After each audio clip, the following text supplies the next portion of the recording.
मला क्राईम बद्दल तुमच्याच सगळ्या चॅनल्सवर गेल्या महिन्याभरात प्रचंड गोष्टी रोज येत आहेत.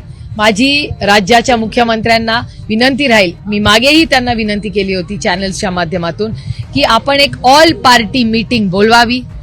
जरी तुम्हाला एवढं यश आलं असलं त्याला शुभेच्छा आहेत आमच्या, पण एवढं यश आल्यानंतर, एवढी मोठी सत्ता आल्यानंतर महाराष्ट्रात क्राईम का कमी होत नाही याची एक चिंता आणि काळजी आम्हाला सगळ्यांना वाटते. आणि याची चर्चा एक सशक्त लोकशाहीमध्ये आपल्या सगळ्या पक्षाच्या लोकांना बोलून ही झाली पाहिजे, ही आमची मागणी आहे.